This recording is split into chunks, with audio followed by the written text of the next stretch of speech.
been a while since I've done any recording, so welcome back, guys. Quick thing I want to change on the notes from class. This curve that I drew of the daughter nuclei being made needs to be fixed. The reason is that it should come up through this point right here on its way over. Okay, so yeah, that much it should keep going like that, but it's got to intersect that each of the same points as far as how much has been transferred over to daughter nuclei. All right, so let's continue on here.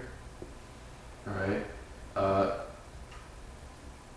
the rest of this, okay, we'll be continuing from our derivation of the half-life radioactive decay law. Okay, the exponential format for that. And really quickly here, we want to connect both the decay constant and half-life from that derivation that we had done.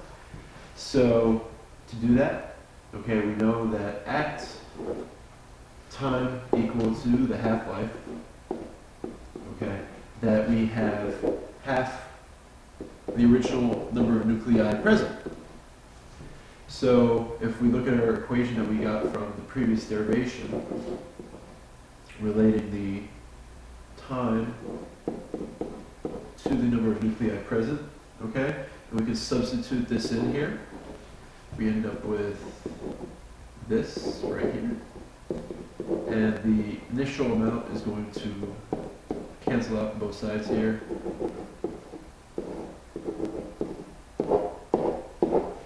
And what we're left with is that 1/2 is equal to E negative lambda t. All right, and if we just take the negative exponent, here we go, just flip the whole thing over, right? Get rid of those negative exponents.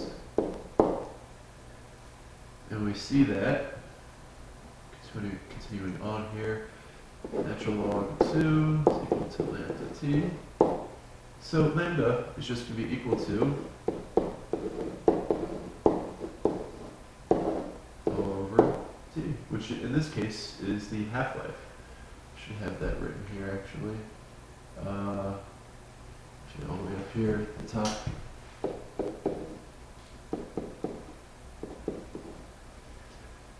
There we go.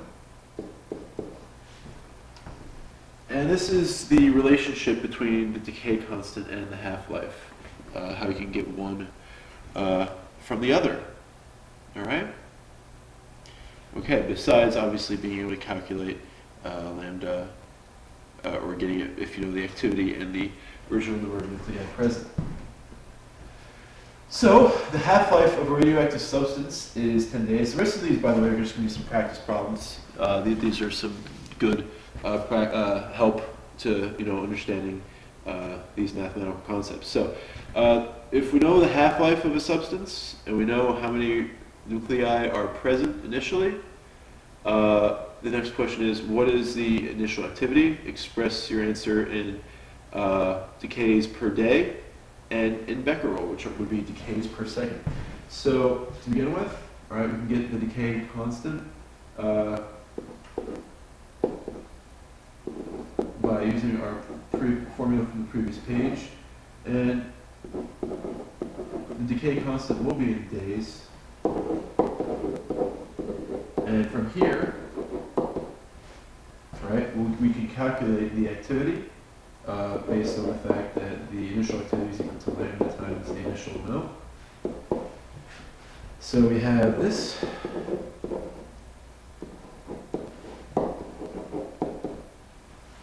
Times the initial number of nuclei present. Alright? And we end up with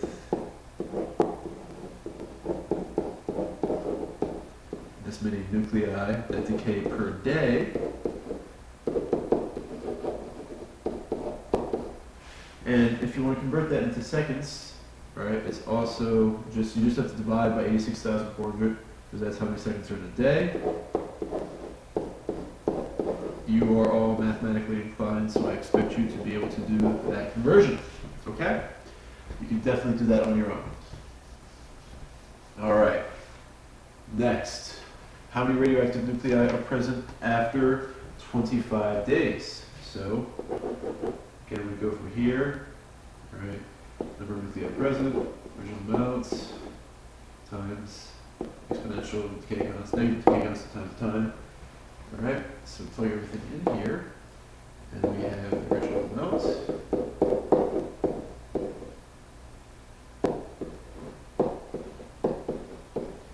Decay constant times 25 days.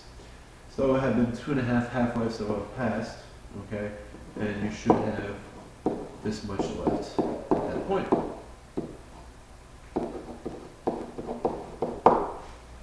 So what is the activity of the sandbox for 25 days? Well, you can just use this and solve for A. All right, there we go. So here is your decay constant. And when you do that, you end up with 2.4 times 10 to the 24th decays, or nuclei decaying per day. Alright? And again, more practice here. Next part, how long does it take for this bad boy, okay, for the activity to fall all the way down to that level, okay? So again, we're just using this equation and doing some algebraic juggling. Okay, and what we're looking to do is solve for t. Okay, so to do that, we end up with this here. All right.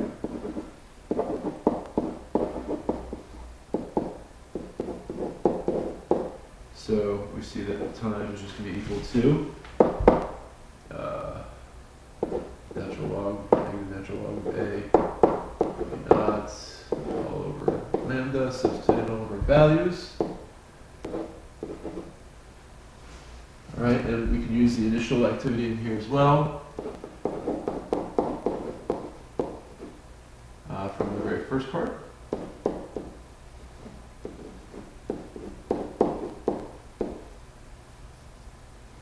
All over. And I believe here we get a time of 38 days. There we go. Okay, so those are all the permutations of the types of problems you should be, you can expect to solve with that equation. Okay, I have some extra practice here. Okay, I'll let you solve it, and what we can do is that in class, if you have any questions, you can ask me, you know, what I did exactly for them. Okay, but for this one here, okay, the fraction of the sample that will be left. N over N naught is what you're solving for this 0.35, 35%. For number 3, this plutonium problem, okay, you're asked to solve for the time it takes for the activity to fall to 0.1% of its original value. Okay, so what that effectively is, all right, for the activity here is and this kind of relationship. 0.1% right here, okay? And so the time here is going to be 2.4 times 10 to the 5th years for this to happen. Should be able to solve that. Again, if you know in class you want me to solve it, I'd be more than happy to, all right? And then for number 4 here, we have the half-life of a certain radioactive isotope is 2 minutes. This is an interesting one. We have a particular nucleus of this isotope is not decayed within a time interval of 2 minutes. What is the probability of it decaying in the next minute, the next 2 minutes, excuse me, the next 1 minute and the next second, okay? So the idea here, okay, is that we're looking for lambda, which is a constant, okay? So it's per unit time. Okay, that's the important thing to remember. So, the first time that we calculate it, what we're looking at, okay, is just lambda is just 0.693 divided by the half-life, okay, and that gives us what it is in minutes, okay, and so when you have half that time, you're going to end up with dividing that by half, and then the next second really is just dividing that into 120. Okay? So, yeah, that's it for this one. And I don't have those answers written down right now, so I'd be happy to go over them in class if you'd like to. Remember, lambda is just going to be equal to this over the half-life, okay? And since it's per unit time, okay, and since this is in minutes, these two here are going to be the same. And if we want to talk about the probability of the next second, that's going to be different, okay? So, right. And let's solve this actually. So lambda is going to be equal to 0.693 divided by 2 minutes. Okay? And when you get this, it's going to be per minute. Okay? So if you look at the next 2 minutes, okay, it's going to be doubled actually, I guess, because you have twice as long when you're considering this. And then if you just do it per unit 1 minute, it should be whatever it is for lambda, then change the unit to seconds, and there should have your answer there. So, yeah, it's just a matter of communicating it in units. All right, so let's look at some of these graphs here, okay? If we look at the radioactive nuclei versus time, the number of nuclei present, all right? The curve, this is exponential decay curve, okay? Activity does the same thing, okay? They look very similar. If we take a log graph of this, okay, it's going to be a straight line. It comes right through here, all right? And what we have here, this is the natural log of the original amount, natural log of the original activity, all right? And the model, okay, that we're going to use for this, you know, if we start out with n being equal to n naught times e negative lambda t, okay, what we end up with here is the natural log of n here is equal to this whole business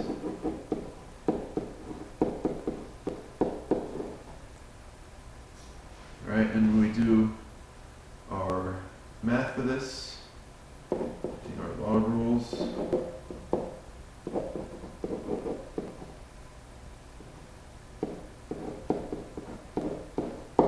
looks something like this, okay? And if we rearrange this here, right, we end up with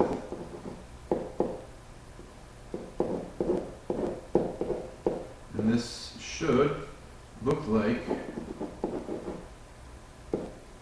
slope-intercept form, right? Where y equals mx plus b. So your slope is going to be negative lambda, right? If we have a graph like this, and if you want to find the half-life is just going to be equal to the square root of 2 divided by the slope. All right, that's our relationship from the previous page. Okay, and this is all the same for activity.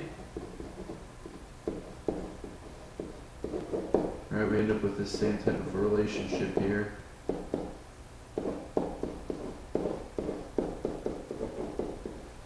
Oh, so much good fun. Remember that when we did linearization with logarithms? Okay. So that should do it for examples with half-life and the math of half-life. We'll go over those examples in class if you guys want to talk about them more. All right?